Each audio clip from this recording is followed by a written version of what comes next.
Hi everyone, welcome to another conversation with me. I'm Clare Farrell and this is Dr Charlie Gardner. This is our series, News from a World in Flux, and this conversation is going to be about the recent COP in Dubai. So I recorded a conversation recently with somebody I've got to know through the movement, Paddy Luffman, and he explained quite a lot about how COP works, how it's structured, obviously how it doesn't work as well, and how it's not working, but really to sort of look at the design of it and what it's meant to do and what it doesn't do and all that kind of thing. This conversation is going to be about the one that's just finished in Dubai. So do check out the other video if you want to know more about how it's put together. Charlie, this COP has been hosted by a petrostate. The leader of the whole conference is an oil executive. It feels to me that, it's been a weird combination of things because on the one hand, the veil is lifted. It's like, okay, now everybody, it's not just activists going, the whole thing's co-opted by fossil fuel interests. It's like very, very clear. Beautiful to see. Yeah.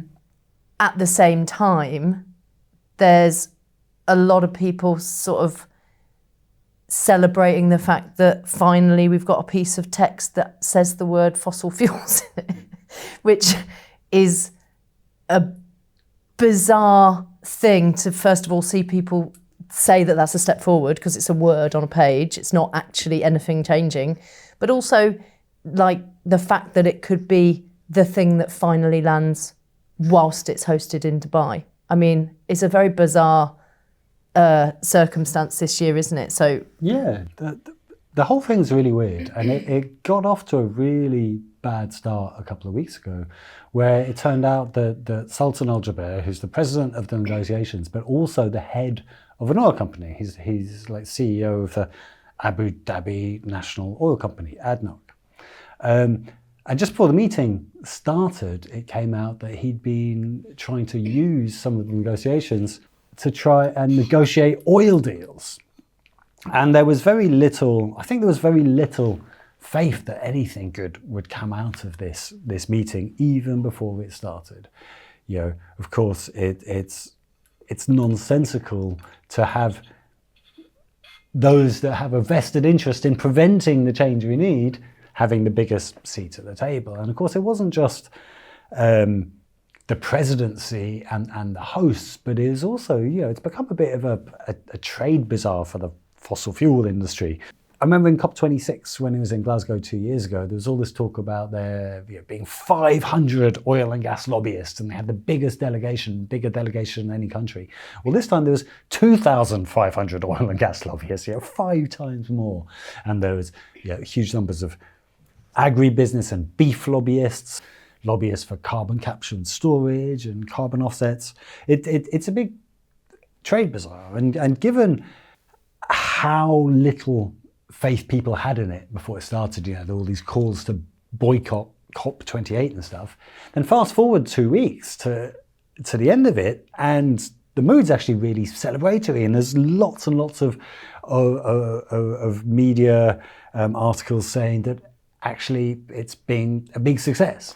So I think the reality is somewhere so in between. It's not been a big success at all, but the headline outcome is that fossil fuels have been mentioned in the COP text. And you're right, it's a crazy situation where people are celebrating this, finally a big breakthrough moment, and yet it's just the most basic thing. It should have been at COP1 30 years ago, the very start of page 1, it should have said we need to transition away from fossil fuels because that's what's driving 80% of our emissions. And was that not on the table at the beginning? You go back to like the 90s. There's never been a serious admission from that international process that says fossil fuels cause climate change. We have to stop fossil fuels. I don't know, to be honest. From what I understand, the focus has always been on greenhouse gases, not what causes greenhouse gases to be emitted. Now I know at the beginning, the focus was on atmospheric concentrations of greenhouse gases, and it's subsequently shifted to emissions of greenhouse gases, and that's a real problem. But I don't know if it's ever really focused on what causes the emissions of greenhouse gases, which of course is, it's nonsensical. It's as if, it's as if the world has spent 30 years trying to get to grips with a solution to lung cancer without ever mentioning cigarettes, or you spend 30 years trying to talk about pandemics without mentioning viruses. It's really nonsensical. The fact that that is mentioned now, I think quite clearly is a greater indication of 30 years of failure than it is of progress. Progress now. Nevertheless, I think, maybe not everyone was expecting such language from a COP hosted by a petrostate. Well, I just saw this morning that the Sultan is saying now, of course I'm going to invest in more oil. Yeah. So his own company have said, publicly, we plan to invest in more oil. I think OPEC have been quite congratulatory about the outcome, self-congratulatory about the outcomes of COP. I've seen media articles sponsored by Equinor and others this morning saying, nothing that's happened in this last week is going to stop us from going full steam ahead with our oil production. So I think, if the oil and gas industry are celebrating it as a win, that's quite a clear indicator that the world and all of us have lost. Of course, it's not just the fact that, yes, fossil fuels were mentioned, but the context of them being mentioned is important too. So what many countries were fighting for is language saying that we must phase out fossil fuels. 130 out of 198 nations agreed on this language to phase out fossil fuels, and that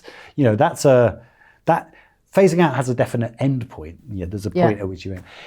The language we actually ended up with was about transitioning away from fossil fuels, which is much weaker language. But the other thing, of course, is that there's no actual compulsion there. So what the agreement says is that it calls upon countries to transition away from fossil fuel. It doesn't oblige, it doesn't force, it calls upon. So it's, you couldn't get, it's like, there's no legal obligation there. There's no legal enforcement mechanisms for this agreement. It's a vague desire that countries should vaguely move away from fossil fuels. And it's quite weak. Yeah, and, maybe that is why you can get a petrostate host that will put the words fossil fuels into the text, because they don't have to do it anyway. They just agree a text and then everyone goes home. I mean, it's not like it guarantees anything to happen, is it? Like you say. No, and this is the really worrying thing, and it's a fundamentally important point that that we all too often forget, is that this, the negotiations at these COPs aren't climate action. They're agreements to take action. But people agree to things they have no intention of carrying out all the time. What matters is not targets or commitments. What matters is domestic policies. So when the parties of this conference, national governments, go home, what matters is the policies they put in place. And when we look at that, it's extraordinary just how brazenly hypocritical many national governments are. So you hear, like ours. Like ours. So Rishi Sunak flew to the conference in a private jet, and obviously that already is a social signal. It's a signal that he doesn't take this seriously. He flew to the conference. He said all the right words about needing to decarbonise, about this being urgent, and all the rest of it. But when we look at his policies and his government's policies, they're all taking us in the wrong direction. It's about more cars instead of public transport. It's about more oil and gas. Famously, there's a new coal mine.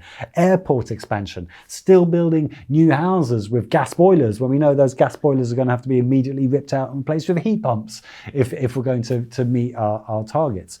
So, ultimately, it is just empty words, and particularly what makes it empty words and what makes this COP in particular just empty words is that it's not backed up with finance. So, we tend to think a lot about, when we think about climate politics, we think about our own countries and what goes on in our own countries. COPs are different because they're global negotiations between different countries with very, very different interests.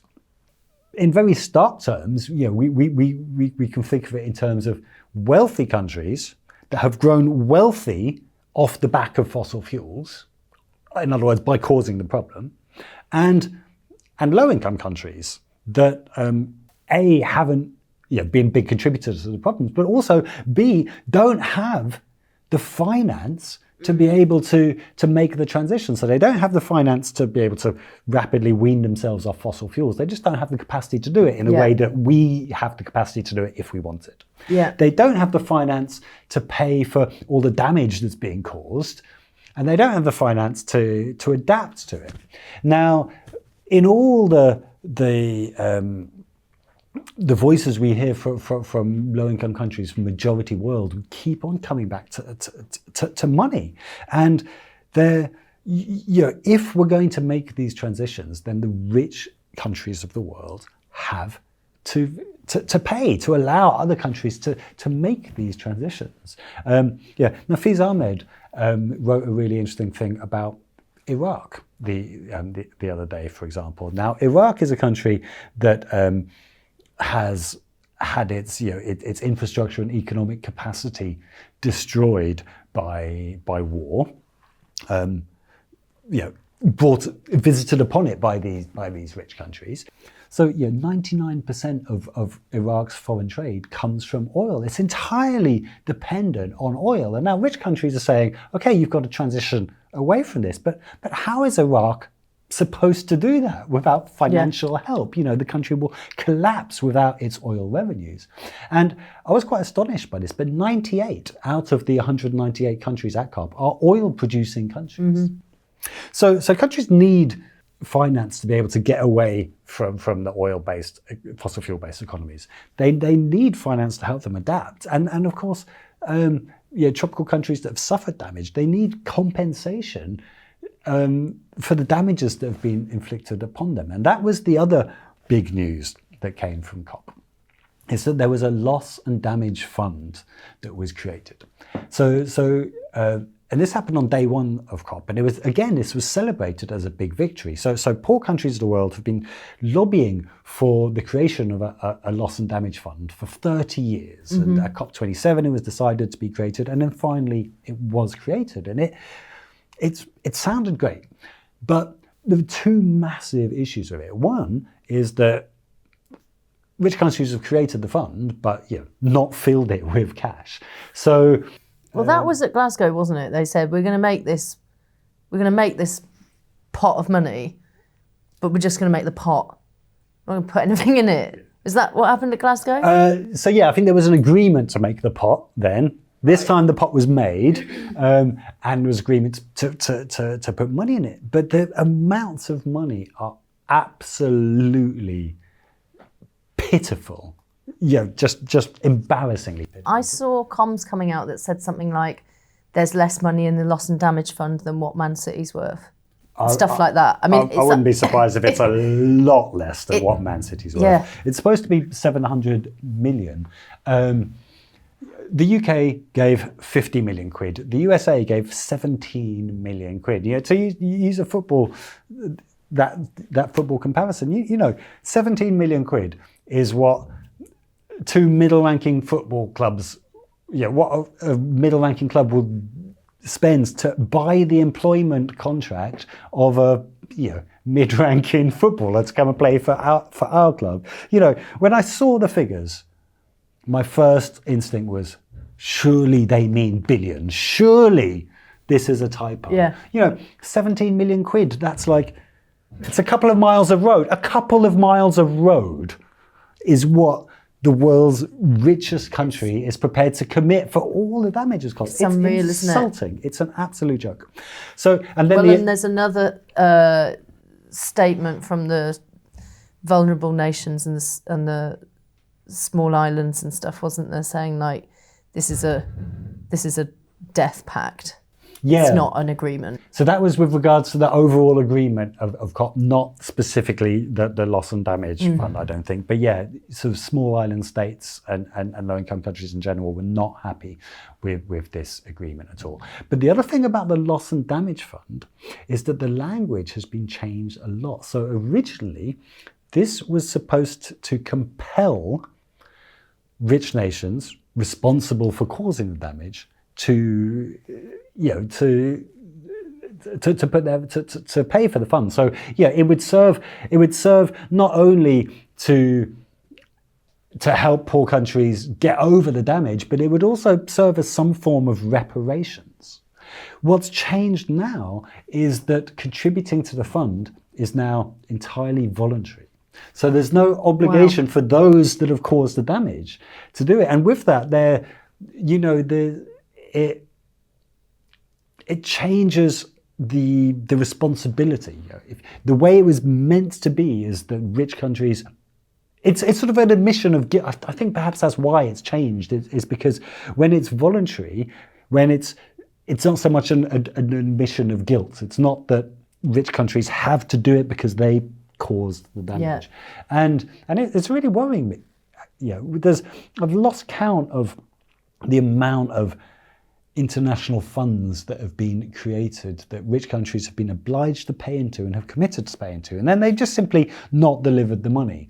And you hear all these stories about new commitments to give money to this fund, but actually it's just the same money that's already been promised there, and we're repackaging it here. Put a new label on it. That's when countries are obliged to pay into these funds. Now with loss and damage, it's become voluntary. So can we really expect it to be funded? Well, it's relying on the goodwill of states which are like notoriously brutal. Yeah. That they're going to somehow have some sort of like ethical epiphany and decide, do you know what? We'll forego some of our money and power to help you because you're poor and you're in a really, really bad situation because your like nation is being damaged or whatever. It just feels to me like, it's very similar to what I brought up in my trial recently about the banks and how finance is a carbon tap. That's why we do those actions, because you have to turn that off. Yeah. And what I tried to explain to the jury, and I think it's quite successful, is we are relying on the goodwill of corporations to sort this problem out because there's no legislation, because there's no rules, there's no guarantee that you have to stop funding new projects. So whilst it's profitable, of course, they're going to carry on. And I think what this COP for me has shown up in a really useful way is how actually this has never been about carbon.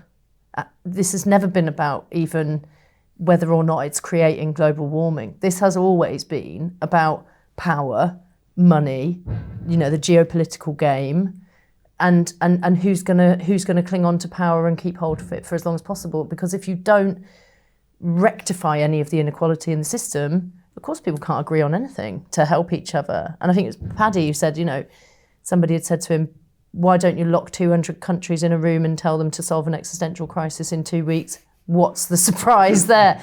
That's one way to put it. But actually, this is about power, isn't it? And that's about money. And people don't want to let go of it. The Colombian president did a brilliant speech where he basically said, rich countries have got a lot of power, they won't let go of it. That's the problem. Yeah. And that's why I think it is... it's always been about power, hasn't it? But I think for a long time, we as climate activists and advocates for action on the environment haven't really recognised that it's about power, because we've had justice and science and evidence and it just being the right thing to do on our side. We've relied on, voluntary action from those that have the power to do the right thing because it's the right thing to do. And of course, that's horrendously naive and it doesn't happen that way. The only power we have is our influence and our numbers. And finally, we're starting to see what power we actually have. So I think that's the encouraging thing, really. You know, it would be very easy to sit back after yet another failed COP and sit back and think, right, there's nothing we can do. Our leaders are failing us yet again. But of course, it's never been. Yeah, the real action has never come from our leaders. Yes, we need them to put in place legislation and to change the rules of the game we all operate by. But I think the real change has always come from beneath, from people making things happen. And the success or otherwise of COP doesn't change that. It just reminds us that if the change is going to happen, it's got to be us. Yeah. And I guess, in that sense, thinking about loss and damage, and, XR was launched with this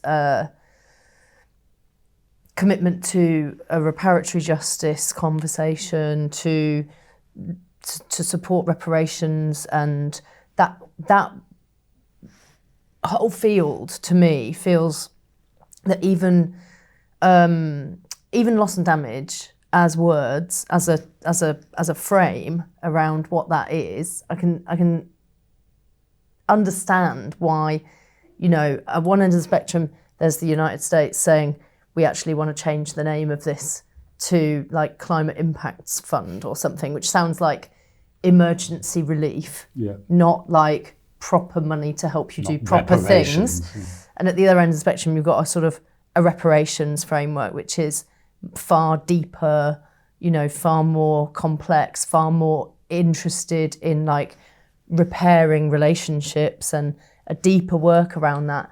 And it feels to me that what we've got at the moment is something that's like not satisfactory in terms of like what's right and what's just, and it's being sort of kicked in the in the opposite direction to where we would like to see it go.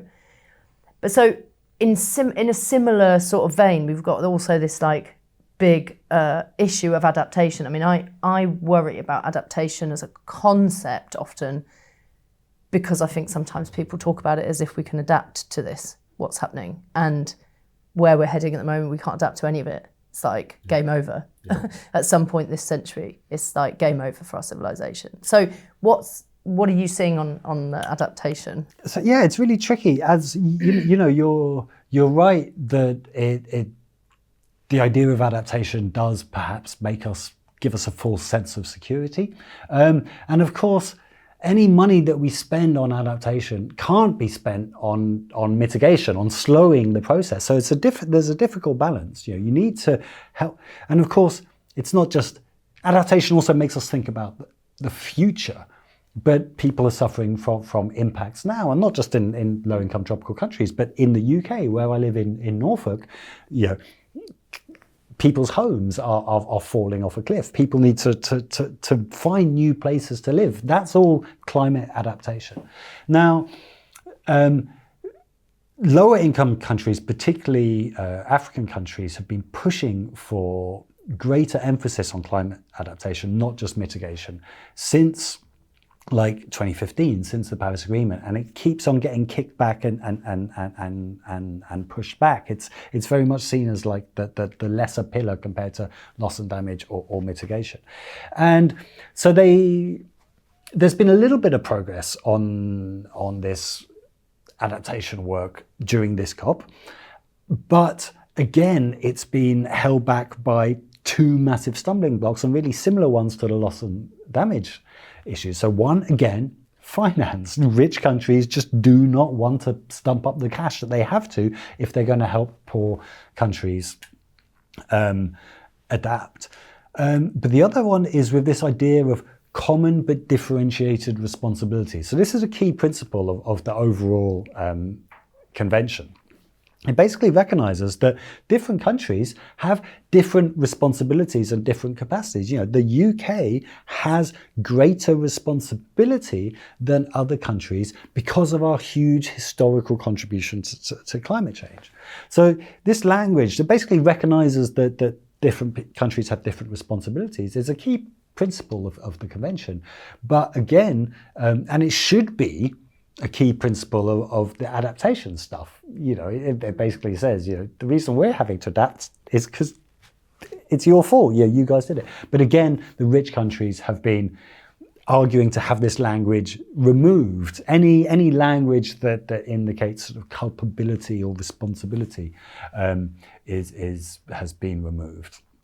So that reflects a broader issue in this COP as well, is the absence of any language on equity. So this another fundamental principle is related to the common but differentiated responsibilities is equity. It's fair if the richer countries move first. Like, yeah, when we talk about all these targets like decarbonisation by 2050 or X or Y, it sort of implies that all countries are going to move at the same pace. But the principle of equity says that rich countries need to move faster. They, for various reasons of it's fair to do so, and that they have the capacity to do so. So, and this language on equity is just missing through the COP throughout. So overall, if I was to sum it up, I'd say, yes, it's great that you know everyone can clearly see and acknowledge that fossil fuels are the problem now. And that is something, I suppose. But there's no timeline or actual commitments for decarbonisation. There's no finance or money coming into it to help those that need to make the changes. There's no legally binding commitments or enforcement mechanisms. And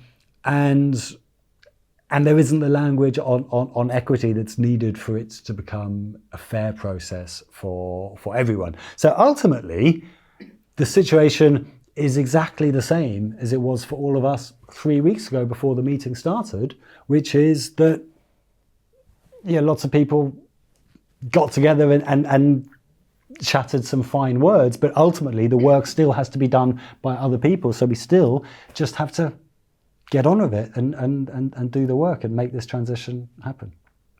Thanks for that, Charlie. I mean, it's not an ideal way to close the conversation, so it's still not working.